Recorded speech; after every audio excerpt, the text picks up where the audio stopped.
నమస్కారం. రాజకీయ వార్తలతో పాటు ఆసక్తికర కథనాలను అందించే 7 గంటల బులెటిన్ కు స్వాగతం. ముందుగా ప్రధానాంశాలు.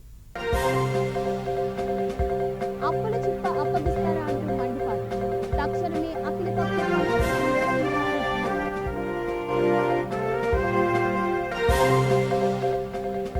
గన్నవరంలో జపాన్ బృందం పర్యటన. రైతు భరోసా కేంద్రాల్లో సేవలపై ఆరా.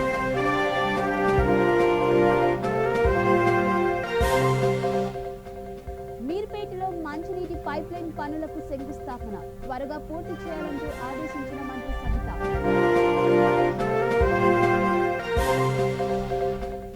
నార్సింగ్ పోలీసుల అదుపులో శిల్పా చౌదరి. ఖరీదైన కిట్టి పార్టీలతో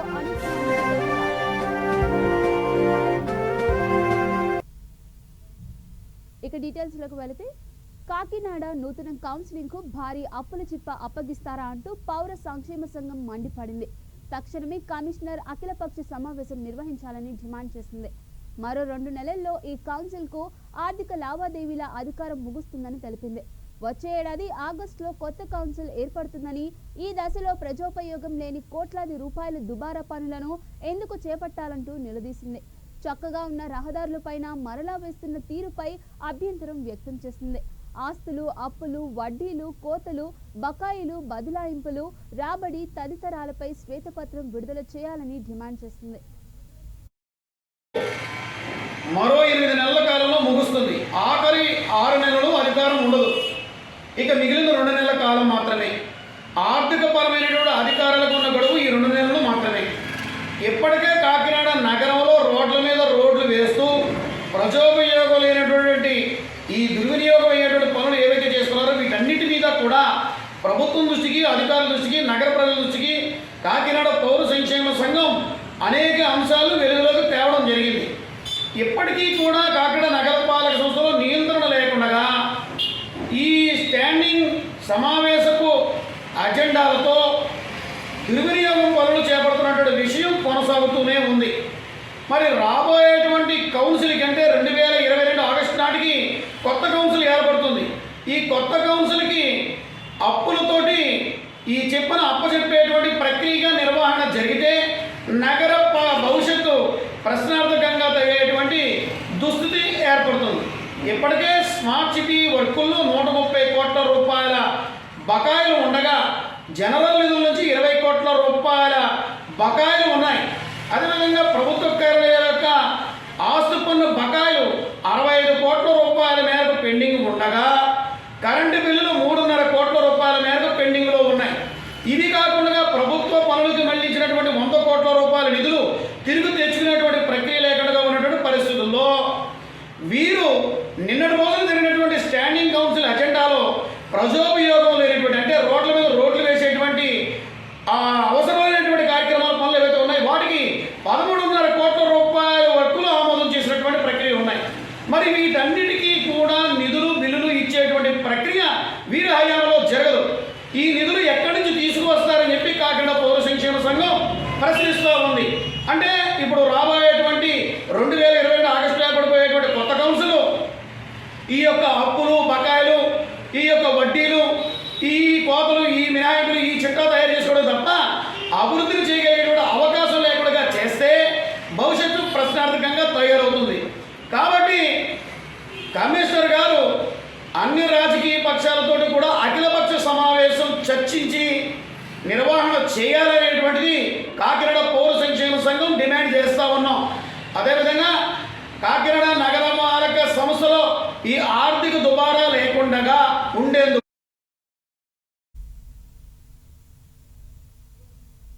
కృష్ణా జిల్లా గన్నవరంలో జపాన్ దేశానికి చెందిన హెడ్ టోమియో షిచిరి బృందం పర్యటించింది. రాష్ట్ర సమీకృత రైతు సమాచార కేంద్రాన్ని, ఆర్బీకే స్టూడియోను పరిశీలించింది. రైతు భరోసా కేంద్రాల్లో సేవలపై ఈ బృందం ఆరా తీసింది. వ్యవసాయ శాఖ కమిషనర్ అరుణ్ కుమార్ ఈ బృందానికి అవసరమైన సమాచారం అందించారు. Same telephones there. The call will be escalated to them. They will answer the call and they will give the answer. Like that. They are also deputed from the university, not employed by us. So they also like a rotation? They're rotation. Yeah. work with the young generation.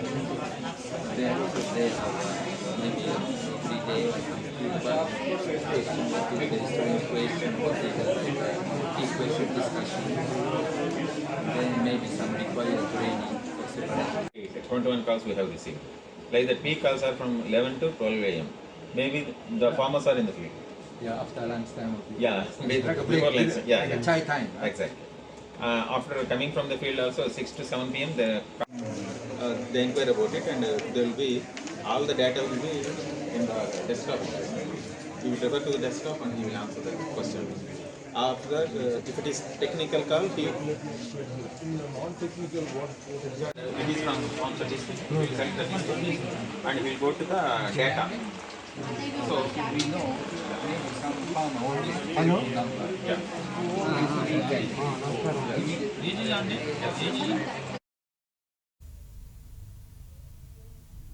Meerpet చౌరస్తా నుంచి జిల్లెలగూడ పాత గ్రామం వరకు తలపెట్టిన మంచినీటి pipe line పనులకు మంత్రి సబితా ఇంద్రారెడ్డి శంకుస్థాపన చేశారు.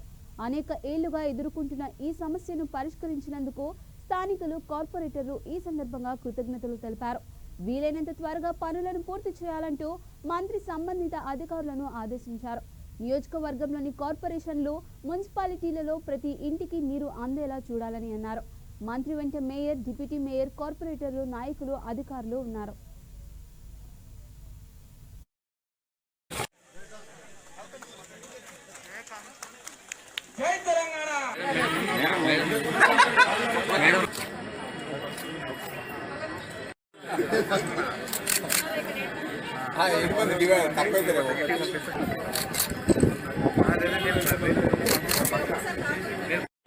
జనాభా పెరుగుతా ఉంది. సో పెరుగుతున్న జనాభాకి అనుకూలంగా వాటర్ ఇవ్వాలంటే ఇక్కడ వాటర్ సప్లై మంచిగా ఉండాలని చెప్పి మేడం గారు చొరవ తీసుకొని ఈ ప్రోగ్రామ్ స్థానిక కార్పొరేటర్లు ఎవరైనా మాట్లాడవలసిందిగా కోరుతున్నాను. మరియు కమిషనర్, ఏఈడి, వాటర్ వర్క్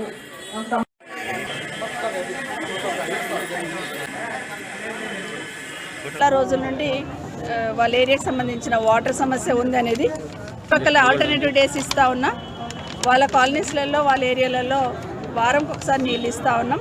ఆ సమస్య పరిష్కారం కావాలనుకుంటున్నప్పుడు కొంత కార్పొరేషన్ ఫండ్స్ తీసుకొని, బోర్డు నుండి కొంత తీసుకొని ఈరోజు ఆ కాలనీస్ అన్నిటి కూడా నీళ్ళు అందించాలనే సంకల్పంలో ఆ మెయిన్ లైన్ వేసుకొస్తే, ఒక 3 కిలోమీటర్లకు సంబంధించిన మెయిన్ లైన్ వేసుకొస్తే వీళ్ళందరూ కూడా ఆల్టర్నేటివ్ నీళ్ళు డేస్లో నీళ్ళు ఇవ్వచ్చు అనే ఆలోచనతో ఈరోజు 2 కోట్లకు సంబంధించి ఫౌండేషన్ వేయడం జరిగింది.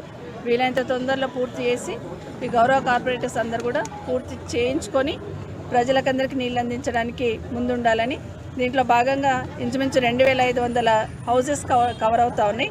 దాంట్లో ఓల్డ్ విలేజ్, జిల్లాలు కూడా ఓల్డ్ విలేజ్, బాలాజీ, వీళ్ళకందరికీ సంబంధించి భవిష్యత్తులో వాటర్ ప్రాబ్లం సమస్య లేకుండా ఈ ఫీడర్ ఛానల్ వేసి వాటిని పూర్తి చేయడం జరుగుతుంది వీలైన తొందరలో. దాంతో ఈ కాలనీలలో కానీ ఇంకెక్కడైనా కానీ బడంపేట్, మీర్పేట్, జల్పల్లి అండ్ తుక్కుగూడ ఈ 4 సంబంధించి ప్రతి ఇంటికి కనెక్షన్ ఎక్కడైతే గ్యాప్ ఉందో ఫస్ట్ మిషన్ భగీరథలో కొంత చేసుకురావడం జరిగింది. మళ్ళీ 2వ విడత మిగిలిపోయిన వర్క్లను కూడా పూర్తి చేసే దాంట్లో భాగంగా ఈ 4 మున్సిపాలిటీకి సంబంధించిన ప్రతి ఇంటికి కూడా వాటర్ కనెక్షన్ ఇవ్వాలనే సంకల్పంతో ఈరోజు 213 కోట్ల. చంచల్గూడ జైలులో ఉన్న శిల్పా చౌదరిని నార్సింగ్ పోలీసులు అదుపులోకి తీసుకున్నారు. ఖరీదైన కిట్టి పార్టీలతో శిల్పా చౌదరి దంపతులు అనేక మందిని మోసగించారు. ఎక్కువ వడ్డీ పేరిట కోట్లాది రూపాయలు వంచారు. ఈ నేపథ్యంలో శిల్పను పోలీసులు అరెస్ట్ చేయడం తెలిసిందే. కేసు విచారణ కొనసాగుతుంది.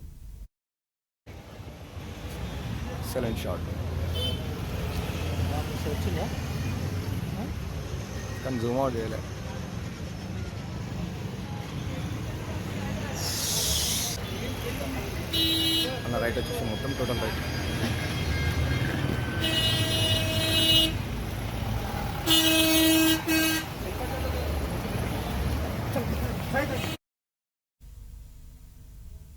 వనస్థలిపురం సుభద్రానగర్లోని శ్రీ సీతారామచంద్రస్వామి ఆలయ పునర్నిర్మాణ పనులు శరవేగంగా కొనసాగుతున్నాయి.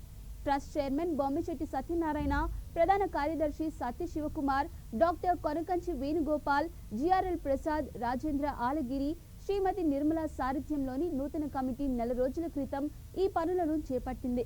ఆలయ కమిటీ సభ్యురాలు నిర్మల తన వంతుగా 50,000 రూపాయల విరాళాన్ని అందజేశారు. పనులను వీలైనంత త్వరగా పూర్తి చేస్తామని ఆలయ కమిటీ సభ్యులు చెప్పారు. దాతలు ముందుకొచ్చి తమ వంతు సహకారం అందించాలని విన్నవించారు.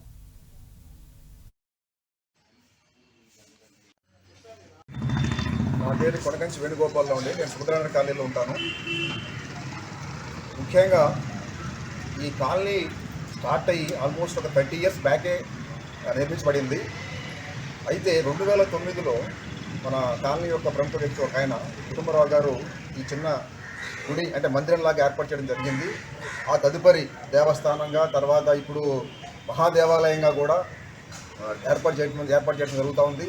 దీనికి ముఖ్యంగా మన హిందూ ధర్మ పరిరక్షణకి ముఖ్య కంకణంగా వహించి ఇది కాపాడుకోవాలి, మనం హిందూ ధర్మాన్ని కాపాడుకోవాలి, హైందవ సంస్కృతి కాపాడుకోవాలి అని ఒక ముఖ్య ఉద్దేశంతో కాలనీలో గుడి ఉండాలి, కాలనీ గుడి డెవలప్ చేయాలి, ఇలా రకరకాల ఆలోచనలతోటి మన కాలనీ ప్రెసిడెంట్ గారు సత్యకుమార్ గారు వారి ఆధ్వర్యంలో గత 10-15 ఏళ్ల బట్టి కూడా ఈ యొక్క ఆలోచన వచ్చింది. 10 ఏళ్ల తర్వాత ముందే ఈ తర్వాత ఇది డెవలప్ చేసుకుంటూ వచ్చి ఇప్పుడు ఈ స్థాయికి ఈ గుడిని చేసుకోవడం జరిగింది.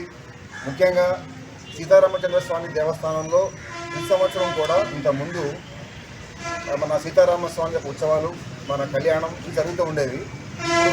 ఈ మన జిఆర్ఎల్ ప్రసాద్ గారి ఆధ్వర్యంలో గత 3 సంవత్సరాలు బట్టి మరి మన శివలింగాన్ని ఏర్పాటు చేయటం, అలాగే కార్తీక మాసంలో 30 రోజులు ప్రతిరోజు ఉదయం అభిషేకాలు, మరి ప్రతి సోమవారాలు స్పెషల్ అభిషేకాలు ప్లస్ పూజలు, అట్లనే లక్ష దీపోత్సవాలు, కార్తీక పౌర్ణమి కార్యక్రమాలు ఇలా రకరకాలు చేస్తూ జరగడం వల్ల అయింది. అట్లాగే ప్రస్తుతం ఈ గుడిలో రకరకాల కార్యక్రమాలు కూడా చేస్తున్నాం. దానికి ఒక క్యాలెండర్ కూడా ఏర్పాటు చేయడం జరిగింది. మరి ఈ యొక్క ఆలయాన్ని అభివృద్ధి కోసం కూడా చాలామంది దాతలు సహకరిస్తున్నారు. మన సత్యనారాయణ గారు చెప్పినట్టుగా మనకి రకరకాల వస్తువులపైన కానివ్వండి, మన ధన రూపైన కానివ్వండి, దేశ విదేశాల నుంచి కూడా చాలా విరాళాలు వస్తున్నాయి. అట్లనే ఇంకా ముందు కూడా ఈ యొక్క దేవాలయాన్ని ఇంకా అభివృద్ధి తీసుకెళ్లాలని అందరూ కోరుకుంటున్నాము. అట్లనే ఈ యొక్క కార్యక్రమాల్లో ముఖ్యంగా సత్యకుమార్ గారు, కె సత్యనారాయణ గారు, లక్ష్మణ స్వామి గారు, జిఆర్ ప్రసాద్ గారు, మరి కుంచె సత్యనారాయణ గారు, రకరకాల ప్రముఖులు, మరి రాజేందర్ గారు, వీళ్ళందరూ ట్రస్టీ మెంబర్స్ అందరూ కూడా సహకరిస్తున్నారు. మరి అందరి సహకారంతోనే ఏదైనా కార్యక్రమం జరుగుతుంది. కాబట్టి మనం మన గుడిని కాపాడుకోవాలా, అభివృద్ధి చేసుకోవాలా, అందరూ భాగస్వాములు అవ్వాలి, మన హిందూ ధర్మ పరిరక్షణకు మనం అందరూ పాటుపడాలి. అందుకని లోకో సుఖ్నా భవంతు. జిల్లా కలెక్టర్లు, ఎస్పీలు, జాయింట్ కలెక్టర్లతో వివిధ అంశాలపై రాష్ట్ర ముఖ్యమంత్రి YS Jaganmohan Reddy video conference ద్వారా సమీక్షించారు. కర్నూలు అధికారులతోనూ ఆయన చర్చించారు.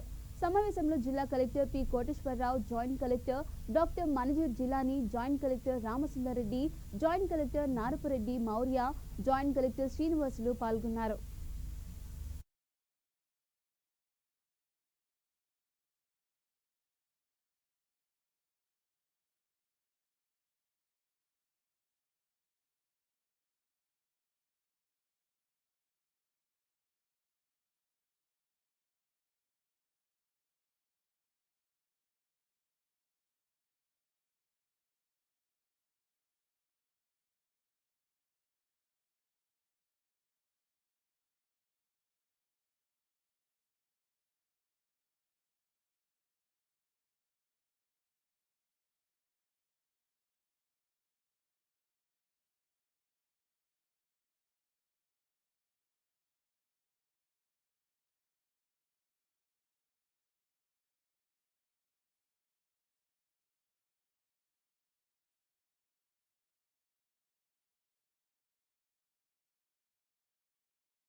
దాచేపల్లి రైతు యాత్రలో టీడీపీ నేత ఎరపతినేని హాట్ కామెంట్స్ చేశారు.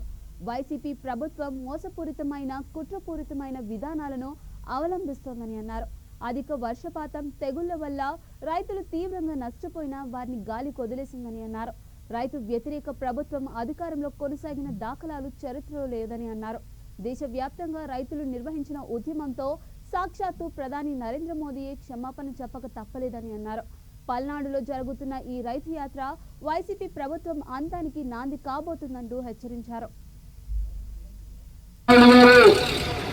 ఆంధ్రప్రదేశ్ రాష్ట్రంలో ప్రచారం మొదలు పెట్టాలంటే పల్నాడు నుంచి మొదలు పెట్టండి, ఎటువంటి పరిస్థితుల్లో మేము ఎదుర్కొంటామని చెప్పి ఆ రోజు చంద్రబాబు నాయుడు గారిని ఇదే కాచాపల్లి ప్రాంతానికి ముందుగా ఆహ్వానించే రాష్ట్రంలో ప్రభుత్వం రైతుల గొంతు నొక్కే ప్రభుత్వాన్ని గద్దెలించాల్సిన అవసరం ఉందా లేదా చెప్పాలి మీరందరూ. ఢిల్లీలో సంవత్సరం పైగా రైతు వ్యతిరేక చట్టాలు చేస్తే సంవత్సరం పైగా పోరాటం చేసి ఆ రైతు వ్యతిరేక చట్టాలను రద్దు చేయించి ప్రధానమంత్రి నరేంద్ర మోడీ అంతర్వాడి చేత రైతులకి క్షమాపణ చెప్పించిన ఘనత ఈ రైతులని చెప్పి కూడా మీ అందరూ కూడా తెలియజేస్తా ఉన్నాను. ప్రధానమంత్రి అంతర్వాడి రైతులకి క్షమాపణ చెబితే ఈ ముఖ్యమంత్రి అంతా నేను అడుగుతా ఉన్నాను, తమ్ముళ్ళు, రైతులు తలుసుకుంటే ప్రజలు తలుసుకుంటే ప్రభుత్వాలు కూలుతాయా లేదా? ఈ రైతు వ్యతిరేక ప్రభుత్వం కూలుతా లేదా? ఈ ప్రజా వ్యతిరేకం ప్రభుత్వాన్ని కూలుతారా లేదా?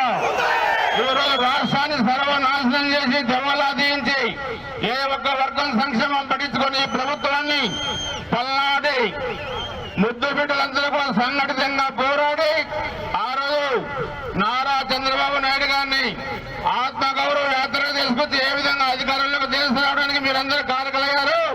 ఇదే పల్నాడు నుంచి ఈ జగన్మోహన్ రెడ్డిని గద్దె దించడానికి కూడా ఈ పల్నాడే కారణం కావాలని చెప్పి కూడా మీరందరూ కూడా స్పష్టం చేస్తూ ఈ ప్రభుత్వం దిగొచ్చేంత వరకు కూడా రైతులు సంఘటితంగా పోరాడి మిర్చి ఎకరాకి ₹1,00,000 పరిహారం ఇవ్వాలి, పత్తికి 50,000 పరిహారం ఇవ్వాలి. ఇవ్వకపోతే రైతులు మిమ్మల్ని పాతు పెట్టే పరిస్థితి వస్తుందని కూడా ప్రభుత్వంలోని పెద్దలు గుర్తుంచుకోవాలని చెప్పి కూడా మీ అందరికీ తెలియజేస్తా ఉన్నాను. తమిళలో మీరు ఒక్కసారి చెప్పండి, మనం వారం క్రితం నడిపూడి వెళ్లి మిర్చి పంట పరిశీలించాం. మనం పోయి వారం అయింది కదా, స్థానిక ఎమ్మెల్యే ఎక్కడైనా పరిశీలించాడా పొలాలను వచ్చి? ఎందుకని?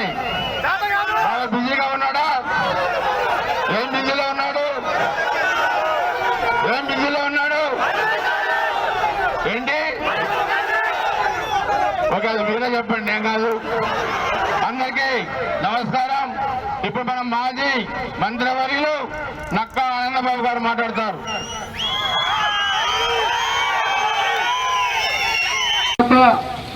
పరిహారం ఇవ్వాలి, ఇవ్వకపోతే రైతులు మిమ్మల్ని పాతు పెట్టే పరిస్థితి వస్తుందని కూడా ప్రభుత్వంలోని పెద్దలు. గుంటూరు జిల్లా బాపట్లలోని వైసీపీ కార్యాలయంలో ఆ పార్టీ పట్టణ అధ్యక్షులు నరాల శెట్టి ప్రకాష్ రావు మీడియాతో మాట్లాడారు. పేదలకు గృహ హక్కు కల్పించడం కోసమే ఓటీఎస్ విధానాన్ని ప్రభుత్వం అమలు చేసిందని అన్నారు. తక్కువ ఫీజుతో ప్రజలకు ఉచితంగా రిజిస్ట్రేషన్లు చేయడాన్ని తెలుగుదేశం పార్టీ జీర్ణించుకోలేకపోతుందని అన్నారు. దీనిని ఆయన తీవ్రంగా ఖండించారు. ఈ కార్యక్రమంలో వైసీపీ నాయకులు ఇనుగులూరి మల్యాద్రి, సికే నాయుడు, చెల్ల రామయ్య పాల్గొన్నారు. గత పరిపాలన చేశారుగా, ఈ పేదవాడికి బాకీ ఉంది, మేము రద్దుపరుస్తాను పోయిన గత ప్రభుత్వం ఎందుకు చేయలేకపోయారు? ఈ రోజున జగన్మోహన్ రెడ్డి పేదవాడికి భారం అవుతుంది, రాబోయే రోజుల్లో దీన్ని కట్టుకోలేరు అనే ఉద్దేశంతో ఆ రోజు తీసుకున్న లోనికి ఇవాళ 40 అయిన వాళ్ళు ఉన్నారు, 50,000 అయిన వాళ్ళు ఉన్నారు, 60,000, 80,000 అయిన వాళ్ళు కూడా ఉన్నారు. మరి ఇలాంటి పరిస్థితుల్లో వీళ్ళు జీవితంలో ఇప్పుడు కూడా కట్టలేకపోతారనే ఉద్దేశంతో 15,000 కట్టండి, మీకు రిజిస్ట్రేషన్ అథారిటీ కల్పించి మీ సొంత గృహంలాగా హక్కులు కల్పిస్తానని చెప్పి ప్రభుత్వం ఇస్తే దాని మీద కూడా నువ్వు తప్పుదారి పట్టించడానికి మీరు మాట్లాడటం ఎంతవరకు సంబంధించో ఈ తెలుగుదేశం పార్టీ నాయకులు ఒకసారి గుర్తు చేసుకోమని తెలియపరుస్తూ ఉన్నా. ఒక సింగిల్ పేమెంట్ సెటిల్మెంట్ అనేది మీ ప్రభుత్వం వచ్చినాక చెల్లిస్తావా? నువ్వు చెల్లించి ఇప్పుడు నీ దగ్గర డబ్బులు ఉన్నాయి అన్నావుగా, 200 కోట్లు 300 కోట్లు ఎలక్షన్ పెడతానంటున్నావు, నువ్వు గట్టు ఇవాళ బ్యాటరీకారులో మీటింగ్ పెట్టి ముందు నేను ఇస్తానని చెప్పి తర్వాతే మా ప్రభుత్వం వచ్చినాక ఇస్తానన్నావు. ఇదా నువ్వు చెప్పే విషయాలు?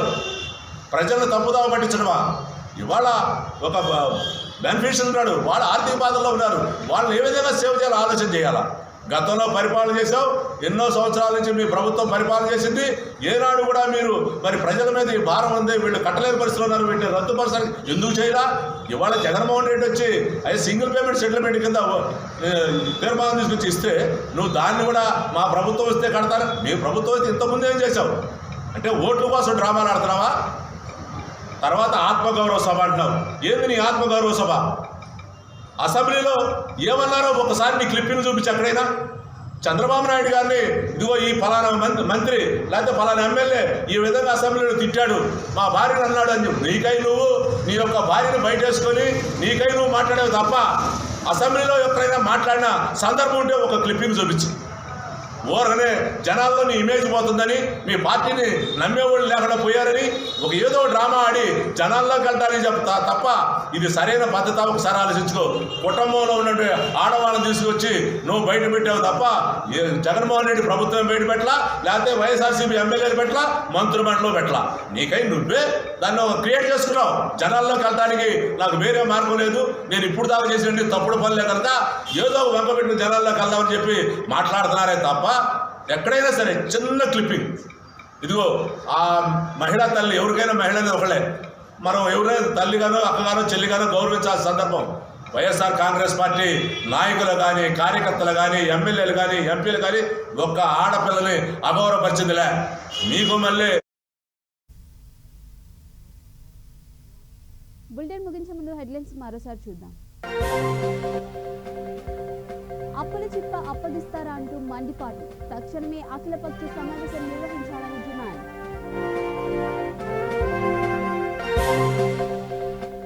గన్నవరంలో జపాన్ బృందం పర్యటన, రైతు భరోసా కేంద్రాల్లో సేవలపై ఆరా.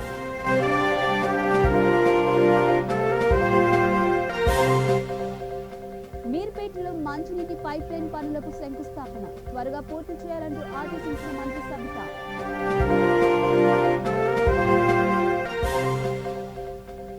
నార్సింగ్ పోలీసుల అదుపులో శిల్పా చౌదరి, ఖరీదైన కిట్టి పార్టీలతో అనేక మంది తోకడా.